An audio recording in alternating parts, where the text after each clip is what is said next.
کہتے ہیں دخلت علی رسول اللہ صلی اللہ علیہ وسلم، ایک دن میں حضور کی خدمت میں حاضر ہوا. قلت یا رسول اللہ صلی اللہ علیہ وسلم اوصنی، میں نے عرض کی حضور مجھے کوئی وصیت فرمائیے، مجھے کوئی وصیت فرمائیے. قال اوصیک بتقوی اللہ، حضور نے فرمایا تمہیں اللہ سے ڈرنے کی وصیت کرتا ہوں. فإنہ ازین لامرک کلہ، اس لیے کہ تیرے سارے معاملات کا حسن ہے، تمام زندگی کا جمال یہی ہے کہ تو اللہ سے ڈرا کرے. یہ حضور نے مجھے فرمایا. قلت زدنی، میں نے عرض کی حضور یہ عمل ہوگا کوئی اور وصیت فرمائیے. تو حضور علیہ السلام نے ارشاد فرمایا علیک بتلاوت القرآن و ذکر اللہ عز وجل فإنہ ذکر لک فی السماء و نور لک فی الارض. فرمایا ایک تو قرآن مجید کی تلاوت کیا کرو، دوسرا ذکر اللہ کیا کرو، آسمان پر اس سے تمہارا ذکر ہوگا اور زمین میں تمہارے لیے باعث نور ہے، تمہیں من میں چراغاں نصیب ہوگا اور تمہارے لیے روشنی ہوگی ان دو کاموں کے کرنے سے. قلت زدنی، میں نے عرض کی حضور اس پہ بھی عمل ہوگا کوئی اور ارشاد فرمائیے. اللہ اکبر.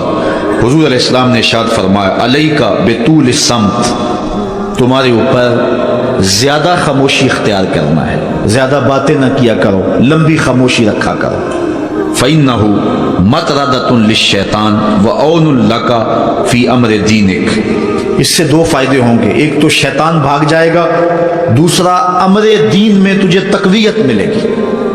زیادہ باتیں کرنے والے کی زبان پھسلتی ہے، غیبت، چغلی، جھوٹ، بہتان، یہ سارے امراض، یہ ساری آفتیں جو ہیں وہ زبان کی ہیں. اس لیے کہا کہ زبان کی حفاظت کرنا، تو زیادہ لمبی خاموشی اور زیادہ لمبا سکوت اختیار کر لینا، اس لیے تجھے دنیا میں بھی فائدہ ہوگا، شیطان بھی بھاگ جائے گا اور تیرے دین میں بھی تجھے مضبوطی ملے گی. قلت زدنی، کہتے ہیں رحمت کا باڑا بٹ رہا تھا، حضور علیہ الصلوۃ والسلام کے جو ہے وہ منہ سے نور نکل رہا تھا، میں نے جھولی پھیلائی ہوئی تھی. میں نے عرض کی حضور اس پہ بھی عمل ہوگا کچھ اور ارشاد فرمائیے. تو آقا کریم علیہ السلام نے ارشاد فرمایا قال ایاک وکثرۃ الضحک فإنہ یمیت القلب ویذھب بنور الوجہ، میں تجھے نصیحت کرتا ہوں کہ تم زیادہ ہنسا نہ کرو، زیادہ ہنسنے سے گریز کرو، اس لیے کہ زیادہ ہنسنے سے ایک تو دل مردہ ہو جاتا ہے اور دوسرا چہرے کا جمال ختم ہو جاتا ہے، چہرے کی روشنی چلی جاتی ہے. آج آپ کے سامنے 3 احادیث رسول صلی اللہ علیہ وآلہ وسلم مختصر تشریح کے ساتھ رکھنا چاہوں گا، اور مجھے امید ہے کہ ان احادیث میں جو روشنی، نور، برکت اور اجالے ہیں وہ ہماری زندگی میں بہت ساری تبدیلیوں کا سبب اور بہت ساری پریشانیوں کو مٹانے کا ذریعہ اور سرور باطن کا ایک بہت بڑا سبب و ذریعہ ہوگا. حضرت عبید اللہ بن محسن الانصاری رضی اللہ تعالی عنہ فرماتے ہیں کہ اللہ کے محبوب علیہ السلام نے ارشاد فرمایا من اصبح منکم آمنا فی سربہ، جس نے صبح اس حال میں کی کہ وہ بالکل امن میں تھا، اس کے ماحول میں، اس کے قبیلے میں، اس کے گھر کے اندر چین اور قرار تھا، کوئی ناگہانی آفت نہیں تھی، کوئی ایسی چیز نہیں تھی کہ جو اٹھتے ہی اس کو بے چینی، پریشانی اور دکھ اور تکلیف دیتی، بد امنی نہیں تھی. وہ آرام کے ساتھ اٹھا، سکون اور طمانینت کے ساتھ اس نے صبح کا آغاز کیا. معافن فی جسدہ، اور اس کے جسم کو کوئی بیماری نہیں تھی، اللہ نے اس کو عافیت سے رکھا. وہ صحت کے ساتھ اور امن کے ساتھ بیدار ہوتا ہے. اندہ قوت یومہ، اور اس دن کی ضرورت کا کھانا اس کے گھر میں موجود تھا. یہ تیسری چیز اللہ کے محبوب علیہ السلام نے ارشاد فرمائی فَكَأَنَّمَا حِيزَتْ لَهُ الدُّنْيَا بِحَذَافِيرِهَا، تو فرمایا کہ دنیا تمام تر پہلوؤں کے ساتھ، اپنی تمام تر خوبیوں کے ساتھ اس کے ہاں جمع ہے، یعنی اس کو پھر کوئی کمی نہیں ہے اگر اس کو یہ 3 چیزیں میسر آ گئیں. سب سے پہلی چیز کہ صبح اٹھا تو اس کے گھر میں امن تھا. انسان کی بنیادی ضرورتوں میں سے ایک ضرورت امن ہے.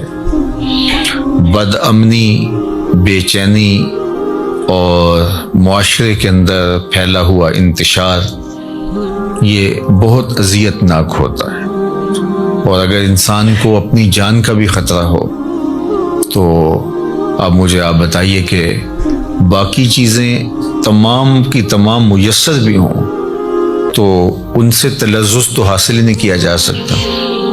تو انسان کی بنیادی ضرورت امن ہے، اور پھر اگر صحت نہیں ہے تو ڈھیر ہوں دولت کے تو وہ کس کام کے۔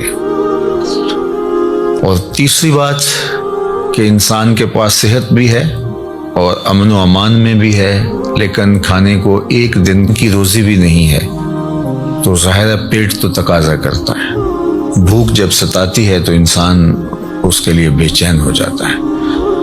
اب کوئی شخص صبح جب بیدار ہوا تو تینوں چیزیں اسے میسر تھیں۔ ایک تو امن و امان کی صورتحال تھی، دوسری چیز ارشاد فرمائی کہ وہ اپنے جسم میں کوئی بیماری نہیں پاتا تھا، خیریت کے ساتھ اٹھا، عافیت کے ساتھ بیدار ہوا، اور تیسری بات ارشاد فرمائی کہ اس کے پاس ایک دن کا کھانا موجود تھا۔ تو فرمایا کہ اس کو دنیا کی کوئی کمی نہیں ہے، وہ شکوہ نہ کرے کہ میرے پاس کچھ ہے نہیں۔ یہ تینوں چیزیں مل گئیں تو اللہ نے اس کی جھولیاں بھر دی ہیں۔ آج کا انتظام اس نے تمہارے لیے کر دیا ہے نا، تو کل کا بھی ہو جائے۔ آج اگر صحت ہے تو اللہ کل بھی عطا کر دے گا۔ آج اللہ جل شانہ نے امن اس کے لیے میسر فرمایا ہے تو کل کا دن بھی اس سے توقع رکھنی چاہیے کہ ایسے ہی گزرے۔ تو یہ تین چیزیں اگر میسر ہیں اور پھر بھی انسان شکوے کی زبان کھولے تو وہ اس کو ناشکرہ کہا جائے گا، اور اگر کوئی ان چیزوں کے میسر آنے پر اللہ کا شکر گزار ہو اور اس کا سر اللہ کے حضور شکرانے میں جھک جائے تو اللہ اس کو اور زیادہ رحمتوں سے نوازنے والا ہے۔ تو یہ ایک تو اس حدیث میں ہمیں توکل سکھایا گیا، اللہ تعالیٰ جل شانہ پر راضی رہنے کا سبق دیا گیا، خام خواہ ہمیں واویلا کرنے سے منع کیا گیا۔ آپ اپنی سہولت، اپنی طاقت کے مطابق رزق کمانے کے اندر مشغول رہ سکتے ہیں، لیکن اپنے آپ کو اتنا تھکا لینا اس کے لیے کہ زندگی ہی تلخ ہو جائے، یہ کوئی دانش مندی نہیں ہے۔ آج کی تاریخ میں جو ہمارے ساتھ جڑی ہوئی ضرورتیں ہیں ان میں سے بہت ساری ضرورتیں ایسی ہیں کہ جو خود ساختہ ہیں، وہ ہماری ذاتی طور پہ خود ساختہ جڑی ہوئی چیزیں ہیں یا معاشرت نے خود ساختہ چیزوں کا اتنا بوجھ ہمارے اوپر لاد دیا ہے کہ وہ ہمیں کرنا پڑ رہا ہے۔ اگر معاشرہ اللہ کے رسول صلی اللہ علیہ وآلہ وسلم کے بتائے ہوئے طریق کے مطابق سادگی اختیار کرتا ہے اور میانہ روی کے ساتھ وہ زندگی بسر کرتا ہے تو ان حالات کے اندر بھی زندگی تلخ نہیں ہے، لیکن چونکہ ہم دیکھتے ہیں دوسروں کو اور ان کی دولت، ان کا مال، ان کو میسر نعمتوں کے ساتھ اپنا موازنہ کرتے ہیں اور پھر اپنے آپ کو خام خواہ تھکانے لگ جاتے ہیں اور ایک اذیت میں مبتلا ہو جاتے ہیں۔ تو فرمایا کہ جس کو اس حال میں صبح ملی کہ وہ امن و امان میں تھا، اس کے جسم کو کوئی بیماری نہیں تھی اور اس کے پاس اس دن کا کھانا موجود تھا، تو اللہ تعالیٰ نے گویا اس کو دنیا کی ساری نعمتیں عطا کر دی ہیں۔ یہ نصیب ہو گیا تو وہ اللہ کا شکر بجا لائے۔ حضرت عبداللہ بن عمر بن عاص رضی اللہ تعالیٰ عنہ سے مروی ایک روایت جو امام مسلم نے اپنی سند کے ساتھ روایت فرمائی ہے کہ ان رسول اللہ صلی اللہ علیہ وآلہ وسلم قال، اللہ کے محبوب علیہ الصلوۃ والسلام نے ارشاد فرمایا، قد افلح من اسلم، فلاح اس نے پائی جس کو اسلام کا نور نصیب ہو گیا۔ سب سے بڑی دولت جو ہمیں اس دنیا کے اوپر عطا کی گئی ہے وہ ایمان کی دولت ہے، اور سب سے بڑی دولت جو ہمیں آخرت میں عطا کی جائے گی وہ دیدار الہی ہے۔ جو اس دنیا میں اسلام سے، ایمان سے محروم رہا تو وہ حقیقی محروم ہے۔ ہوا میں اڑے، چرخ پہ جھولے، دنیا کی ساری مال و دولت کا مالک بن جائے اور عالی منصبوں کے اوپر فائز المرام رہے، دنیا اس کو سیلوٹ کرے، عزت وقار کی مسند پہ بیٹھا ہو، دنیاوی اعتبار سے وہ ہواؤں میں اڑتا پھرے، لیکن اگر اس کا سینہ ایمان کے نور سے خالی ہے، کوڑی مول نہیں اس کا، تو سب سے بڑی دولت اس دنیا کے اوپر جو حضرت انسان کو دی گئی ہے وہ اسلام ہے، ایمان کی دولت ہے۔ تو اللہ کے محبوب نے فرمایا قد افلح من اسلم، فلاح اس نے پائی جس کو اسلام مل گیا۔ اللہ اکبر۔ یہاں لفظ جو استعمال کیا گیا ہے وہ افلح ہے، یعنی وہ کامیاب ہوا۔ فلاح کا لفظ جو ہے یہ بہت جامع لفظ ہے، اور ہم سب لوگ اس لفظ سے اچھی طرح آگاہ ہیں، شناسا ہیں۔ ہر روز ہمیں ہر نماز کے لیے پکاری گئی اذان میں 2 مرتبہ دعوت فلاح دی جاتی ہے، حی علی الصلاۃ، حی علی الفلاح۔ تو ہمیں کامیابی کی طرف بلایا جاتا ہے، اور فلاح دنیا اور آخرت دونوں جہانوں کی کامیابی کے لیے بولا جاتا ہے۔ تو دنیا میں بھی وہ سرخرو اور کامیاب ہو گیا، اور آخرت میں بھی سرخرو اور کامیاب ہو گیا۔ کون؟ جس کو اسلام کا نور دیا گیا۔ اور اس کے مقابلے میں کافر نقصان میں ہے، اس نے فلاح نہیں پائی، چاہے اس نے دولت کے جتنے مرضی ڈھیر جمع کر لیے، تو وہ خسران میں ہے، فلاح میں نہیں ہے۔ وَقَانَ رِزْقُهُ كَفَافًا، ایک تو اس کو اسلام ملا، اور دوسرا اس کے پاس گزارے کا رزق میسر تھا، اس کی ضرورت اس سے پوری ہو رہی تھی، وہ فاقوں سے مر نہیں رہا تھا، اس کی ضرورتیں پوری ہو رہی تھی، اس کا بدن برہنہ نہیں تھا، بدن ڈھانپنے کے لیے کپڑے میسر تھے، پرانے سے ہی، بہت مہنگے نہیں، واجبی سے ہی صحیح، اس کو جو ضروریات زندگی ہے وہ میسر ہیں، اور گزارے کا رزق اللہ تعالیٰ نے اس کو عطا کر دیا ہے۔ یہ 2 چیزیں، اسلام کی دولت اور گزارے کا رزق۔ اب تیسری بات کیا فرمائی؟ وَقَنَّعَهُ اللَّهُ بِمَا آتَاهُ، اللہ جل شانہ نے اس کو یہ جو عطا کیا ہے اس پر وہ مطمئن ہے، اور اس پر وہ قناعت کرتا ہے، اس پر وہ راضی ہے کہ مالک تو نے مجھے جس حال میں رکھا ہے میں واہ خوش ہوں اس پر۔ اللہ اکبر۔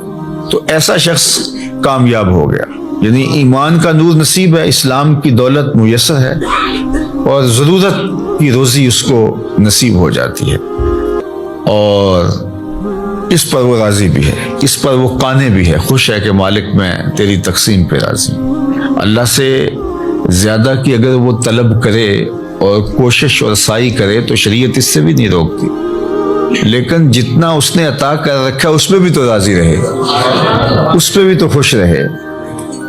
اگر نہیں خوش رہے گا تو کیا کرے گا؟ اللہ نے تو جو مقسوم اس کے لیے کیا ہے، جو لکھا ہے وہی ملے گا اس کو، تو اب وہ الٹی چھلانگے بھی لگائے تو کچھ نہیں کر سکتا۔ تو وہ کوشش کرے، اللہ سے دعا مانگے، اس کی ضرورتیں بڑھ رہی ہیں تو وہ کہے مالک میری ضرورتیں بڑھ رہی ہیں تو مجھے اس کے لیے اپنی جناب سے رزق بھی وسیع عطا کر دے، تو اس میں کوئی حرج نہیں ہے، اس کے لیے اپنے کام کو، کاروبار کو پھیلانے کی سعی کرے، کوشش کرے، لیکن اپنے اوپر مسلط نہ کر لے۔ یہ اس کے ذہن، دل، دماغ میں ہونا چاہیے کہ مالک جہاں تو مجھے رکھے گا میں رہوں گا وہاں راضی، لیکن تو کرم کر کے مجھے اور زیادہ عطا کر دے۔ تو پھر وہ جس حالت میں ہے اس حالت میں بھی خوشی کے ساتھ زندگی بسر کر رہا ہوگا، اور اللہ اس کی حالت اگر بہتر فرما دے تو اس میں بھی اس کو خوشی اور شکر کی کیفیت نصیب ہوگی۔ اور اگر وہ قناعت کا نور نہیں پائے گا تو وہ جس حالت میں ہے اس حالت کے اندر بھی وہ دکھی، پریشان، ہر وقت ٹینشن میں ہوگا، اور اگر اس کو زیادہ بھی عطا کر دیا گیا تو یہ جو بیماری اس کو لگ گئی، ناشکری کی، ہر وقت عدم اطمینان کی، وہ آگے چلا گیا، میں بہت پیچھے رہ گیا ہوں، تو آگے تو بہت سارے لوگ ہیں، تو وہ کبھی بھی اس مرض سے چھٹکارا نہیں پا سکے گا۔ وہ کروڑ پتی بھی ہو جائے گا، ارب پتی بھی ہو جائے گا، لیکن اس کے نفس کی کمینگی ختم نہیں ہوگی۔ تو نفس کی کمینگی یہ انسان کو توڑ کے رکھ دیتی ہے۔ حضرت فضالہ بن عبید الانصاری رضی اللہ تعالیٰ عنہ فرماتے ہیں کہ انہ سمع رسول اللہ صلی اللہ علیہ وآلہ وسلم یقول، میں نے حضور علیہ الصلوۃ والسلام کو فرماتے ہوئے سنا تھا، طوبی لمن ہدی الی الاسلام، جس کو ہدایت اسلام نصیب ہوئی اس کو مبارک ہو، ایک تو طوبہ سے حضور نے مبارک دی، اور شارحین نے لکھا ہے کہ طوبہ جنت کا درخت بھی ہے، تو حضور نے فرمایا اس کو جنت کا وہ درخت نصیب ہوگا۔ اور جنت کا درخت کوئی ان درختوں کی طرح تھوڑا ہے کہ ایک جگہ پہ ہو اور تھوڑا سا سایہ ہو۔ جنت کے درختوں کے اتنے لمبے اور گھنے سائے ہیں کہ سواری کے اوپر بیٹھ کے کوئی چلے 500 سال تک چلتا رہے تو سایہ ختم نہ ہو۔ تو جس کو جنت میں ایک درخت بھی مل گیا تو اس کو جاگیریں مل گئیں، اللہ اکبر، اور جس کو پھر باغات ملیں گے تو اس کی پھر کیا نعمتیں ہیں۔ تو حضور نے فرمایا طوبہ، یعنی ایک تو اس کو جنت کا درخت طوبہ نصیب ہو، یا پھر اس کو مبارک ہو، لمن ہدی الی الاسلام، جس کو ہدایت اسلام دی گئی، وکانا عیشہ کفافن، اور اس کی زندگی کفایت کی تھی، جو ضرورت تھی اس کی وہ ہی پوری ہو رہی تھی، بس گزارا ہو رہا تھا، محتاج نہیں ہوا تھا، کسی کے آگے ہاتھ پھیلانے کی نوبت نہیں آئی تھی، لیکن بہت زیادہ بھی نہیں تھا، بس گزر اوقات ہو رہی تھی۔ وَقَنَّعَ، اور اس پہ وہ مطمئن بھی تھا۔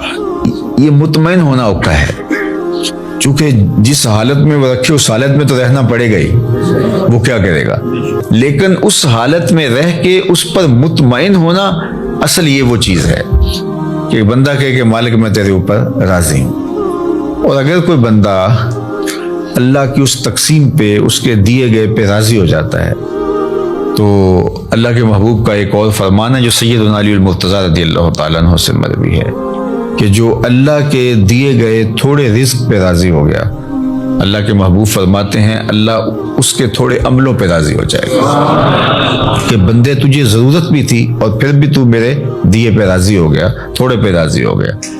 دیکھو اللہ کے ہاں کیا کمی ہے، تھوڑا دے دے یا زیادہ دے دے، لیکن اگر وہ تھوڑا دیتا ہے تو وہی جانتا ہے کیوں دیتا ہے، اور اگر وہ زیادہ دیتا ہے تو وہی جانتا ہے کیوں دیتا ہے۔ بعض اوقات ایسے لوگوں کو اتنا فراواں مال دیا ہوتا ہے کہ بندہ کہتا ہے کہ یار اس کو اتنا مال ہو، اس کو پتہ بھی نہیں ہوتا، نہ اس کے پاس کوئی فہم ہوتا ہے، نہ اس نے کوئی منصوبہ بندی ہوتی ہے، تو وہ جس طرح چھت پھاڑ کے دینے والا معاملہ ہوتا ہے۔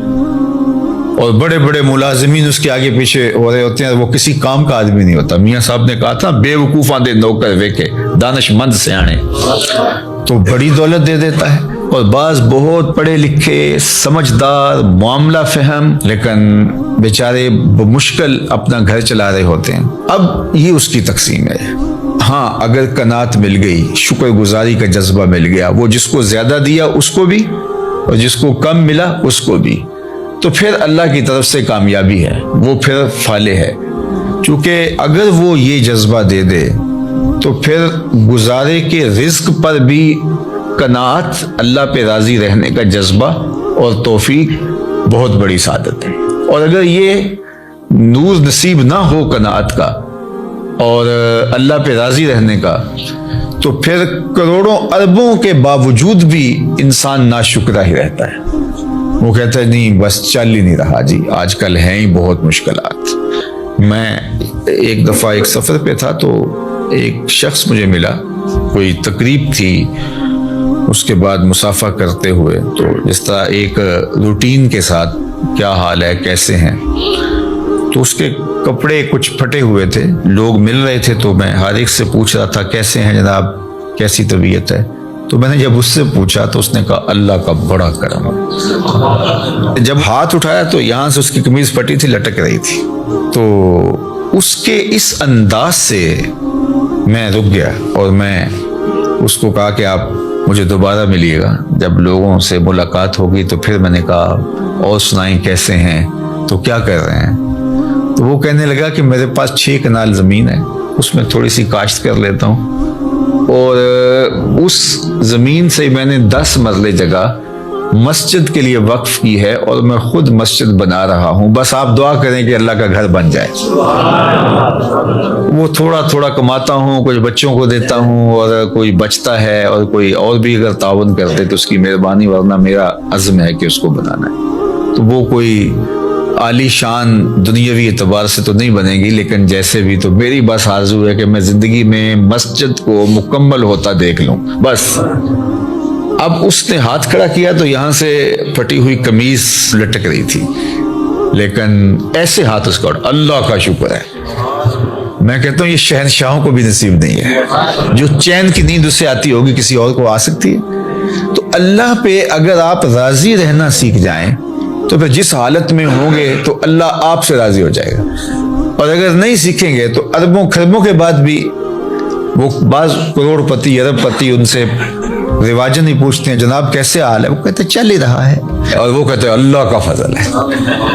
تو اس کے چہرے کے اوپر پھیلی ہوئی خوشی، اس کی جو باڈی لینگویج ہے وہ بتا رہی ہے کہ یہ شخص کتنا خوش ہے اپنے رب پہ، اور دوسرے کی باڈی لینگویج بتا رہی ہے کہ یہ کروڑوں اربوں کمانے کے باوجود، حالانکہ جب مہنگائی ہوتی ہے حالات تلخ ہوتے ہیں تو ان لوگوں کی اور چاندی ہو جاتی ہے، لیکن وہ کہتا ہے بس چل ہی رہا ہے، یعنی اس کی آواز ہی نکلی چل ہی رہا ہے۔ تو اس لیے اللہ پہ راضی رہنے کا مزاج پیدا کریں۔ اس نے یہ تھوڑا کیا کہ ہمیں زندگی دے دی، اس کا یہ تھوڑا کرم ہے کہ اس نے ہمیں صحت عطا فرمائی، اس کا یہ کتنا کرم ہے کہ اس نے ہمیں اسلام کا نور اور جمال عطا کیا۔ باقی ہماری ضرورتیں تو پوری ہو رہی ہیں، ہمارے اوپر تو اس کا کرم می کی طرح برس رہا ہے۔ یہ تو ہمارے مطالبے زیادہ ہیں، ہماری خواہشیں بڑھ گئی ہیں، اس لیے ہم پریشان ہو جاتے ہیں، ہم دائیں بائیں دیکھتے ہیں۔ دیکھیے جو جانور ہیں ان کو جتنا دانہ چاہیے ہوتا ہے، جتنا چارہ چاہیے ہوتا ہے، یا گوشت خور جانور ان کو جتنا چاہیے ہوتا ہے روز اتنا لیتے ہیں اور مطمئن، اور اپنی کچھار میں، اپنے گھونسلے میں، اپنے گھر میں چلے جاتے ہیں، بات ختم۔ انسان کے لیے مسئلہ یہ ہے کہ یہ جمع کرنے کے چکر کے اندر پریشان ہو گیا ہے۔ دنیا کے اوپر صرف دو مخلوقیں ایسی ہیں جو رزق جمع کرتی ہیں، ایک انسان، دوسری چیونٹی۔ اس کے علاوہ جتنی بھی مخلوقیں ہیں، چاہے وہ پانی کی ہیں، وہ مخلوقیں خشکی کی ہیں، ہواؤں میں اڑنے والی ہیں، کوئی اپنا رزق جمع نہیں کرتا۔ ہم کتنا کھاتے ہوں گے، لیکن یہ ہاتھی کتنا روز کھاتا ہے؟ بڑی مچھلیاں، وہیل مچھلیاں ہیں، یہ اتنا کھاتی ہیں ٹنوں کے حساب سے، اور اللہ اس پانی میں ان کے لیے وہ میسر فرما رہا ہوتا ہے۔ یہ ہنس پرندہ جو ہے یہ خالص سچے موتی کھاتا ہے، اور دنیا کے اندر لاکھوں کروڑوں ہنس پائے جاتے ہیں، اور اللہ روزانہ پیٹ بھرنے کے لیے ہر ایک کو سچے موتی فراہم فرماتا ہے۔ تو ہم تو خام خواہ پریشان ہو گئے۔ ہاں ہمیں سائی کرنے کا کہا گیا ہے، محنت کرنے، وہ پرندہ بھی اڑ کے جاتا ہے، شیر بھی اپنی کچھار سے نکل کے شکار کرتا ہے، سائی وہ بھی کرتا ہے۔ تو اللہ جل شانہ ہمیں قناعت کا نور عطا فرمائے، اور اس نے ہمیں جس حالت میں رکھا ہے اس میں کامل مکمل اطمینان عطا کرے، ہماری ضرورتوں کو اپنے فضل سے پورا فرمائے، اور اس معاشرے کے اندر جس طرح معاشرتی نظم بن گیا ہے تو ہماری کچھ مجبوریاں ہیں۔ کسی نے بیٹیوں کی شادیاں کرنی ہیں تو ظاہر ہے کہ وہ چاہے بھی کہ میں بالکل سادگی سے کروں، لیکن ادھر سے مطالبے اور بہت کچھ ہیں، ہم اچھی طرح اس کو سمجھتے ہیں، تو اللہ اپنے کرم سے ہمارے لیے آسانیاں پیدا کرتے ہیں۔ لیکن جو بات کہنے کی ہے وہ یہ ہے کہ اگر یہ ساری ضرورتیں ہمارے ساتھ جڑی ہوئی ہیں اس معاشرت میں رہنے کی وجہ سے، تو وہ پورا کرنے کی کوشش ضرور کریں، لیکن اس دل کو قناعت سے خالی نہ ہونے دیں۔ اللہ سے جو اطمینان ہے اس کو کبھی ضائع نہ ہونے دیں۔ باقی یہ اگر ضرورتیں بڑھ گئی ہیں تو یہ معاشرے نے بڑھائی ہیں، ہماری ضرورتیں وہ پوری کر رہا ہے۔